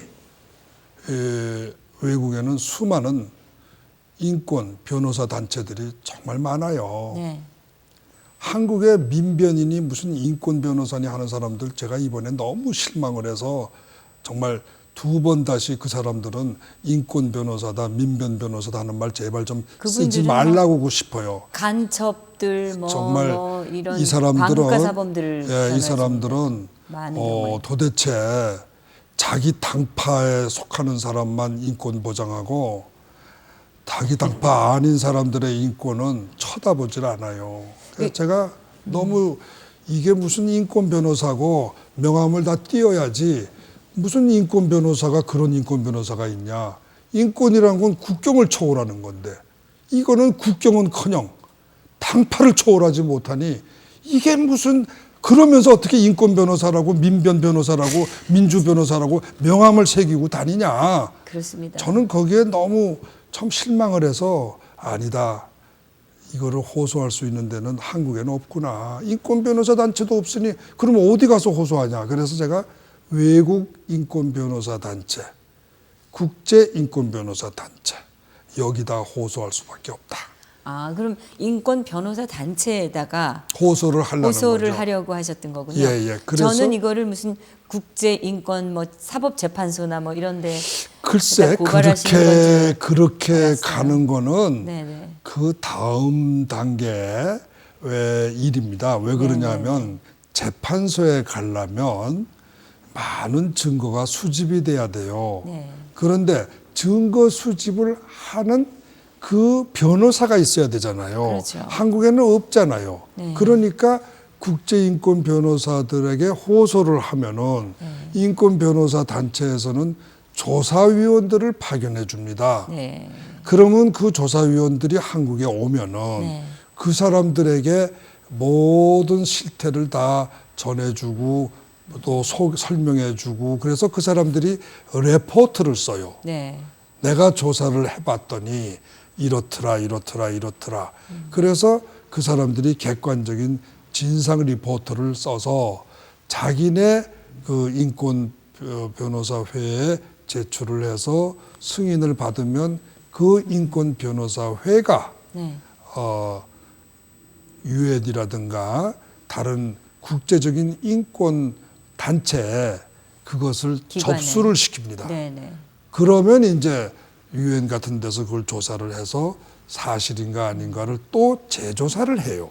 사실 좀 그런 과정 거치는 것 자체가 국가적으로 좀 창피한 일이긴 하지만 사실은 또 그런 걸 감수해서라도 반드시 바로 잡아야 될 게 그런 무소불위의 인권 유린 행태라고 저도 생각을 합니다. 그렇습니다. 네. 예. 저도 그래서 저 혼자 힘으로는 그런 것이 지금 안 되기 그렇죠. 때문에 네네. 미국에서 오신 장수길 변호사라는 네네. 분이 있어요. 제가 그분께 이야기를 하고 좀 도와달라. 그랬더니 그분이 기꺼이 자기가 도우겠노라. 그래가지고 지금 그분이 여러 가지로 그 모집을 하고 있는 거로 압니다. 그 참여해 줄 사람들을 모집해서 조사위원회를 곧 구성하자. 이러한 그 목표로 열심히 뛰고 있는 것으로 압니다. 네. 뭐 지금은 뭐 특검도 아니고 이 박영수 특검이 이제 민간인이 이제 됐는데 이제 그 국제 변호사님들의 그 활동을 정말 기대하면서 끝으로 한 가지만 여쭤보겠습니다. 우리 변호사님께서는 이번 그 사안이 탄핵안이 기각될 거로 보십니까? 아니면은 인용될 거로 보십니까? 저는 말씀을 못 드립니다. 판결의 결과는 누구도 예측할 수 없는 거고 네. 또 변호사는 판결에 예측을 하면은 예측을 해서 다른 데 발표하면 안 됩니다. 네, 그래서 네. 저는 그건 안 하겠습니다. 다만 그냥 여쭤봤어요. 예, 제가 이번 사건에서 한 가지 그 조금 꼭 시간이 좀 허용이 되면은 네, 시간이 많이 지났습니다, 사실은. 그렇습니까? 아, 괜찮습니다. 아, 예, 예, 예. 말씀하세요. 제가 허용이 해주신다면 네, 네. 하나 좀 추가해두고 싶었던 게 있어요. 네, 네. 사실 이 사건에서 제일 큰 쟁점은 국회의 졸속한 탄핵 절차. 네. 이것을 어떻게 헌법재판소에서 다룰 것이냐 하는 문제입니다. 탄핵의 그 내용도 중요하겠지만 탄핵을 한 목적, 탄핵을 한 방법, 탄핵을 한 절차 이러한 그 내용 그 부분 내용 이외의 부분 네, 네. 내용 이외의 부분에 대해서 법원에서 조사 이렇게 사실관계를 우리 쪽에서 증거는 내야 되지만 우리가 증거를 낼 테니까 그 증거를 조사해서 만일에 이 절차가 잘못됐고 목적이 나쁘고 불순한 목적이고 또 방법도 뭐 정말 있을 수 없는 방법이고 절차도 잘못됐고 이러면 소위 헌법상에서는 제12조에 적법 절차라는 규정이 있어요. 국가의 모든 권력행위, 그 속에는 물론 당연히 대통령의 직무행위도 포함하지만 국회의 직무행위, 의결도 포함합니다. 네. 심지어는 법관의 그 재판도 포함합니다. 이러한 모든 국가 권력의 행위에 대해서는 적법한 절차를 따라야 된다는 헌법 규정이 있습니다. 저는 국회의 이번 탄핵 소추가 내용은 접어두고 그 목적, 방법, 절차가 적법 절차에 위반됐기 때문에 헌법 위반이다. 네. 그것을 확인받는 것이 이 헌법재판소로부터 확인받는 것이 가장 중요한 문제라고 봅니다. 네. 왜냐? 아까 제가 이야기를 시작하기 제일 처음에 한 말이 있어요. 네. 전 세계에서 없는 이런 대통령 탄핵이라는 게 어떻게 해서 이 대한민국 땅에서는 세계에서 가장 많은 횟수로 또 세계에서 가장 짧은 기간에 일어나느냐. 제가 이 12년 만에 2번 일어나는데 이거를 계산을 해봤어요. 그러면 소위 21세기가 끝나는 지금 2017년 아닙니까? 네. 2099년 네. 요때까지 사이에 11번의 대통령 탄핵이 생긴다는 수학적 계산 결과가 나와요. 그러면 우리나라 절대 망합니다. 절대로 망합니다. 그러면 왜 이렇게 탄핵이 자주 생기냐? 그거는 지난번에 2004년에 헌법재판소에서도 이런 문제가 거론됐을 때 뭐 이게 끼워 넣기 또는 섞어짜기, 뭐 섞어찌개 식의 이런 탄핵 소추, 또 며칠 만에 하는 탄핵 소추, 무슨 본인들에게는 알려주지도 않고 지들끼리 하는 비밀 투표, 무슨 성명도 이름도 안 밝히고 하는 무기명 투표, 뭐 이런 여러 가지 그 비정상적인 의회의 의결 방법과 의결 절차, 그리고 의결 불순한 동기, 이러한 것들에 대해서 지난번 노무현 대통령 탄핵 사건 때 제대로 걸러주질 않았습니다. 그렇기 때문에 이번에 또 반복된 거예요. 그렇기 때문에 저는 이게 너무나 참 아쉬워서 제발 이번에는 좀 그거를 걸러줘야 된다. 이번 재판에서는 절대로 이거를 넘어가면 안 된다. 그러니까 이거를 다뤄줘야 되는데 그걸 누가 다루겠어요?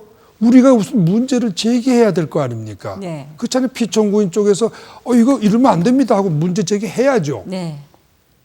이거 안 한다면은 변호사도 아니죠.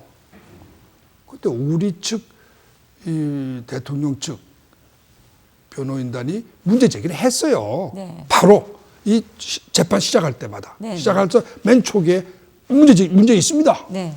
이거 말이지, 일괄 투표도 하고 말이지. 무슨 이게 절차가 여러 가지 문제점을 지적했어요. 뭐 변론일마다 또 그 얘기가 나왔나요? 그건 잘 모르겠는데 네네. 저는 그때 안 네. 끼웠으니. 근데 그랬더니 이 강일원 재판관님이 아마 그때 재판 주제를 하신 모양인데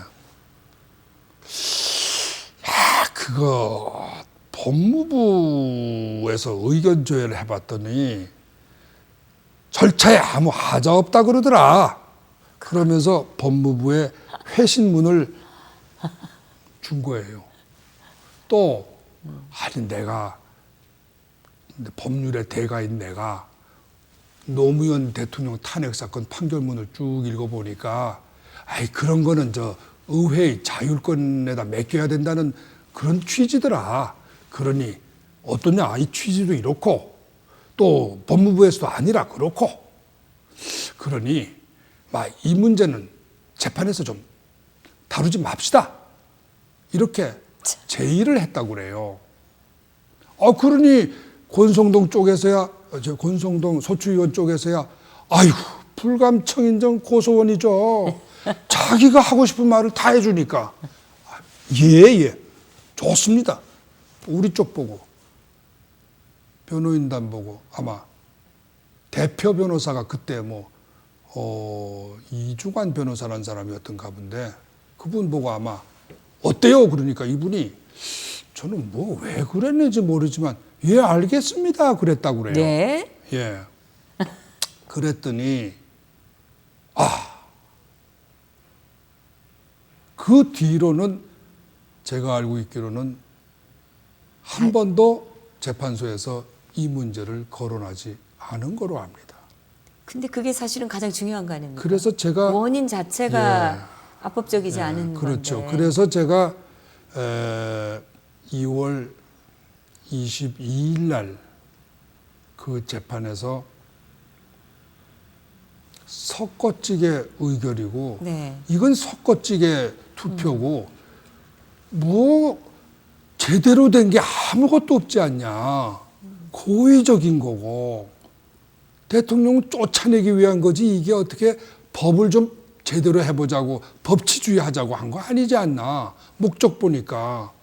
그리고 아니 무슨 탄핵소추장이라는 걸 그래도 국민들에게는 보여줘야지. 보여주지도 않고 하는 투표가 어디 있으며. 근데 심지어 투표를 한 국회의원들도 못 봤다는 제가 겁니다. 국회의원을 그 며칠 전에 몇 분의 국회의원을 뵀어요. 만났어요. 일부러 만나자고 했어요. 그래서 네. 소추장 보셨나요? 못 봤는데요.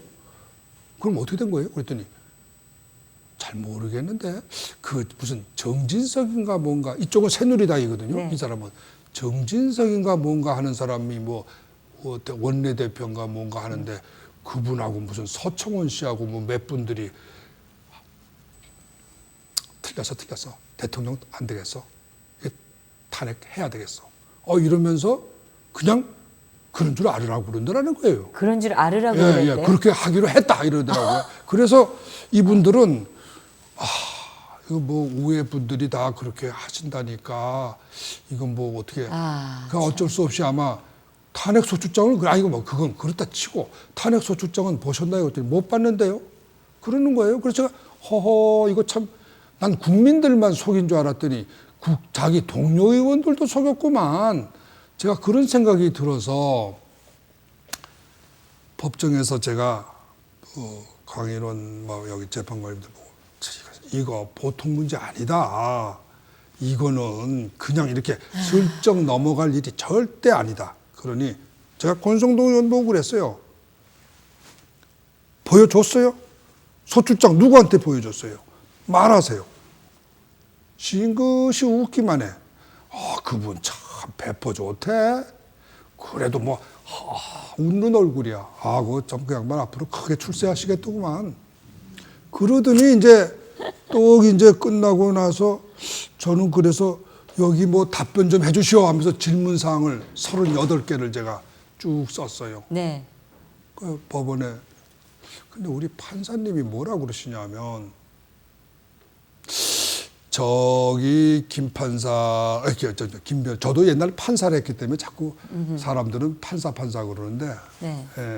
김 변호사님은 재판을 늦게 참가하셔서 아마 지난 사정을 잘 모르시는가 본데 이거 다 합의한 겁니다 이러는 거예요. 아니 합의라니 무슨 합의를 했어요? 그랬더니 이 문제는 다루지 않기로 다 합의를 했습니다 그래요. 그러면서 이중환 대표라는 사람 보고 그렇죠. 그런데 이 사람이 또 마음이 약해서 그런지 그러는 거예요. 그러니까 이 재판관이 아주 굉장히 그래서 제가 즉시 항의를 했죠. 아니 이 변호사가 무슨 권한이 있어서 그런 걸 동의합니까? 그렇죠, 혼자서. 제가 나중에 알고 봤더니 문서도 없었고 또 박근혜 대통령한테 보고도 안 했어요. 또 대통령이 승낙도 할 리가 없죠.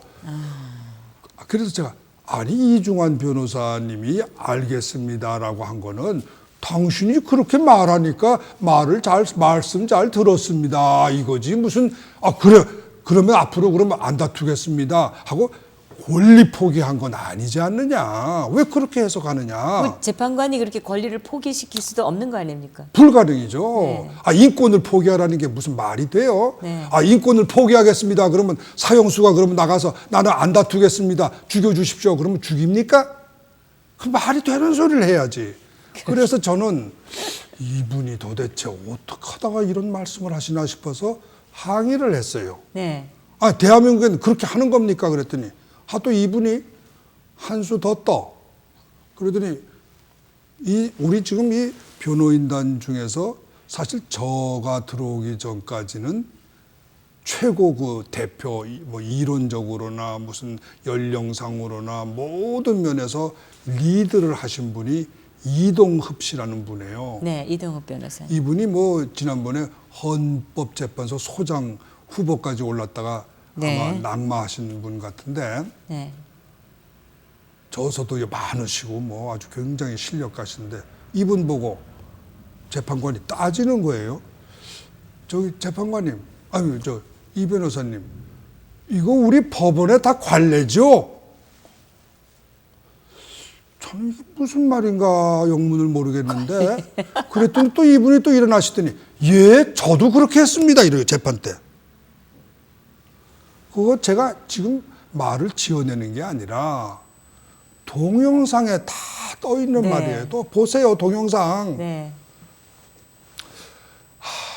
그래서 제가 참 너무나 어떻게 하길래 우리나라의 법관이나 변호사들은 저러는가 너무 이해가 안 돼서 제가 돌아와서 대통령님께 확인을 했어요. 네. 혹시 이런 사정 아십니까? 그랬더니 금시초문이다. 그래서 제가 문서 같은 그 문서 쓴 적 없다. 그래서 제가 이 변호사한테 이중환 변호사 보고 이중환 변호사 그 밑에 또 뭐 이렇게 도와주는 사람이 있어요. 실무적인 거 네. 하는 사람. 그분한테 문서가 혹시 있느냐 했더니 없어. 문서 같은 거 하나도 쓴 거 없다는 거예요. 그래?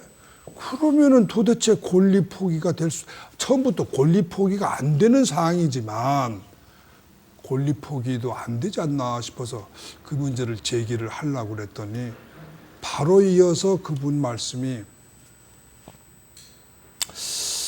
저기 다 좋은데 이미 시간이 너무 늦었습니다. 재판이 이제 결심을 해야 돼요. 이러는 거예요. 결심을 해야 된대요.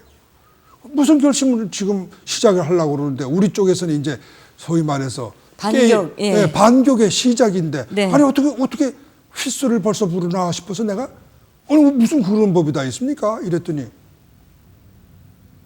법관한테 말버릇이 나쁘다. 온 언론이 저를 갖다 막말 변호사, 막장 변호사 이러는 거예요. 뭐 또 그게 한 수도 어떠서 또 무슨 변협 회장 당선됐다는 사람이 저를 징계한다고 그래요. 그래서 아이고 막 하고 싶은 대로 하라. 각오를 했는데 다만 제가 그게 본론이 아니고 제가 말하려고 하는 건 이겁니다. 만일에 이런 재판이 그대로 인용이 되면요. 네. 어떤 이야기가 되냐. 우리나라 국회는 무슨 이유든 붙이기만 하면은 혹시 마음에 안 드는 판사 있으면 탄핵해서 쫓아내고 혹시 마음에 안 드는 검사 있으면 탄핵해서 쫓아내고 대통령은 자기 파가 아니면 무조건 탄핵해서 쫓아내고 나라 망합니다. 나라 망해요. 판사가 이렇게 국회한테 면죄부를 주면은요, 그거는 나라 망하는 거예요. 그리고 헌법재판소요, 유지 못해요. 어느 국민이 그런 헌법재판소를 그 뭐 하려고 있느냐 이럴 거 아닙니까? 아니 국회가 무슨 짓을 해도 다 그렇게 면죄부를 준다면 헌법재판소 필요 없잖아. 뭐 하려고 재판을 해? 그냥 저기 지금은 뭐 그냥 뭐 고발인데 그냥 고발로 하지 말고 그냥 탄핵 심판권까지 그냥 국회가 다 갔지. 뭐 할로 헌법재판소에다가 재판하는 쇼를 부리냐 이 말이에요. 네. 예? 그러니 이거는 국민들이 그냥 넘어갈 문제가 아니에요. 그래서 제가 오죽 답답했으면은 같은 저도 그래도 법조인인데 강일원 재판관에 대해서 기피장을 내겠습니까? 저도 그렇게 철없는 사람 아닙니다. 저 그렇게 막말하고 막장 나가고 무슨 뭐 법도 모르고 떠들고 그러는 노인네 아니에요. 정말 너무나 이걸 그대로 두면은 나라가 망하고 우리 법조계가 망하고 헌법재판소가 망할 게 내 눈에는 또 분명히 보이는데 저분은 무슨 배짱으로 저러시나. 무슨 저렇게 하면은 저 양반 무슨 뭐 대대 손손이 뭐가 생기나. 왜 저러나. 제가 그래서 말려야 되겠다. 혹시 저분이 뭔가 좀 착오를 계실지 모르니까 그래도 혹시 착오하실까 봐 제가 한번 재고해 주십사 하고 불언간에 재고해 주십사 하고 요청하는 극히 간곡한 의견서를 하나 올릴까 해요. 네. 제가 준비 중에 있습니다. 빨리 하셔야겠습니다. 그렇겠죠? 네, 뭐, 네. 예, 뭐, 네. 버스 지난 뒤에 손 흔드는 그런 격이 돼서는 안 되겠죠. 네, 네. 오늘 아주 긴 시간 너무 소상하게 이런저런 말씀을 잘 해주셔서 너무 잘 들었고 예. 시간이 더 있으면 계속해서 이 탄핵 재판에 대한 얘기 또 이 미국과 지금 대한민국의 또는 세계의 여러 그 사례들과 함께 비교하는 말씀도 좀 듣고 싶은데 혹시 시간이 되신다면 다음에도 또 한 번 더 나와주시면 뭐 감사하겠습니다. 그때 가서 보겠습니다. 네, 예. 네. 제가 오늘, 사실은 지금 뭐 이 나라의 모든 언론들이 저보고 인터뷰나 뭐 여러 가지 의견 요청을 해요. 네. 근데 저는 다 거절했습니다. 아, 네. 예, 거절했고 사실은 오늘 제가 요 근래 언론을 일체 접촉 안 하는데 네. 정미홍 선생님 하시는 이 방송에는 제가 모든 스케줄을 다 취소하고 나왔어요. 감사합니다. 사실은 오늘 네. 국회에서도 저보고 나와서 강연을 좀 해달라고 그랬는데 저는 다 거절했습니다. 저는 권력 있는 사람들하고는 나는 별로 그렇게 상대하고 싶지 않아요. 왜냐하면 권력 있는 사람들은 나 아니라도 얼마든지 부르면 다 달려갈 텐데 뭐가 아쉬워요? 그래서 저는 그런 사람들하고는 제가 굳이 말할 필요 없고 불러도 잘 안 오는 이런 1인 방송이나 또는 신의 한수나 또는 이런 그 외롭게 투쟁하시는 분들 저는 이분들이 우리나라의 희망이라고 생각하기 때문에 이런 분들이 저를 부르신다면 저는 시간 나는 대로 달려오겠습니다. 감사합니다. 감사합니다. 근데 저 외롭지 않습니다. 그래요? 네, 많은 국민들이 응원해주고 계시고 또 저는 너무나 즐겁게 지금 할 말을 한다는 심정으로 지금 하고 있으니까요. 좋아요. 네, 축하합니다. 그리고 저 죄송하고 외람된 말씀이지만 저는 변호사님께서 국회 같은 데 가셔가지고 그 진짜 뭣도 모르는 이 무식한 국회의원들한테 좀 많이 질타하시고 가르쳐 주셔야 된다고 생각하는데 생각이 다르신가 봐요. 네, 저는 그렇게는 안 합니다. 네. 저는 그분들도 다 훌륭한 분들이고 그분들도 다 자기 의견이 있으실 테니까 아니 그분들이 이런 어떤 법적인 지식이라든지 글쎄요. 이런 건 잘 모를 거 아니겠어요? 제가 참 죄송한 말씀이지만 네네. 제가 가지고 있는 몇 가지 인생의 지혜가 있어요. 네. 저는 50 이상 먹은 사람한테는 설교하지 않습니다. 네. 예, 그분들은 다 존중을 의견이 네. 있을 테니까 저는 젊은 사람들에게는 네. 기꺼이 말하겠지만 네, 네. 이미 나이 든 사람에게는 말하지 않아요. 네. 그분들은 배우고 싶으면 혹시 알고 싶으면 네. 돈을 내고 이 책을 사서 네. 읽어보시면 돼요. 탄핵을 탄핵한다. 이 말이 지금 탄핵 전국에서 많은 애국 국민들 사이에 키워드가 되고 있습니다. 탄핵 시작부터 과정, 그다음에 판결을 기다리고 있습니다만은 이 판결에 이어지는 지금까지 모든 것이 많은 부분이 위헌적이고 또 이 법률에 벗어나고 상식과 가치에도 어긋나는 일들이 너무나 많이 있습니다.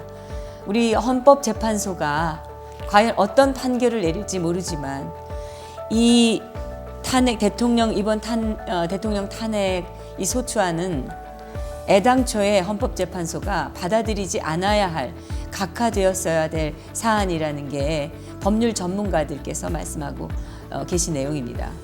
지금 대한민국에 수천 명, 아마 10,000명이 넘는 그런 법조인들이 계신데 이분들 중에 이렇게 잘못된 것에 대해서 잘못되었다고 말하는 분이 적다는 것이 대한민국의 비극이 아닐까 생각합니다.